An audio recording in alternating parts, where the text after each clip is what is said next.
My daughter was violated and killed, yet her death was ruled a suicide. After 7 failed appeals, I kidnapped the chief prosecutor's daughter. I tied the chief prosecutor's daughter to an autopsy table and publicly addressed the prosecutor's office in a live stream. I performed the autopsy myself. My daughter didn't kill herself. She was murdered. I'll give you 7 chances. Release the actual evidence and name the murderer publicly. Each time a chance runs out, I'll remove one of her body parts. The chief prosecutor and his wife knelt on the floor. They begged me desperately to spare their daughter.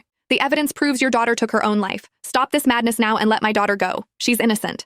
Viewers in the live stream called me insane. They said I had lost my mind with grief and was taking it out on an innocent person. I ignored their contempt. With a sneer, I picked up a scalpel and pressed it against the judge's daughter's abdomen. The clock is ticking. Hurry up and reveal the true murderer now. I knew perfectly well the real murderer was watching the stream at that very moment. When they saw their daughter tied to the autopsy table, the chief prosecutor, Davin Elkin, and his wife, Portia Elkin, broke down completely. Ms. Lance, your daughter committed suicide. What gives you the right to kidnap mine? She's only 8. You're a parent too. How could you be so cruel? The police officer standing behind Davin urged me to calm down. My colleagues also pleaded with me not to throw away my future in a moment of confusion. Fable, get a hold of yourself. Don't hurt an innocent child. Mavis really did take her own life. You know the law.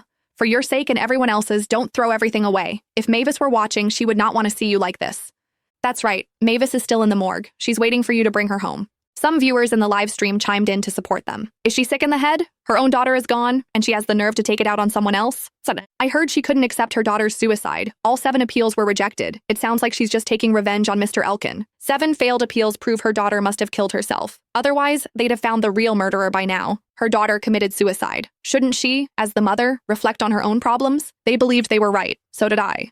My daughter, Mavis Lance, absolutely could not have committed suicide. No. 3 months ago, she passed away. She was supposed to go to university in Nexopolis. They recovered her body from a river. When they found her, she was fully nude and covered in bruises. Though I was a forensic doctor, the department assigned a different forensic doctor to perform the autopsy due to the conflict of interest presented by her being my daughter. I thought the autopsy would bring justice for Mavis, but the final ruling concluded that she had died by suicide. Mavis was a bright and cheerful girl. She could never have taken her own life. After claiming Mavis's body, I conducted the autopsy myself through tear-blurred eyes. I discovered that Mavis had been assaulted before his death. I gathered all the evidence I could find and filed appeal after appeal for a new trial. Every single one was denied. By the 7th attempt, I even submitted photographs of Mavis's severe and shocking tears as proof. That appeal was also rejected. I refused to accept it. That was why I kidnapped Davin's daughter, Valerie Elkin. I wanted them to confess the truth themselves, but I still had hidden secret, not so far as to lose my humanity.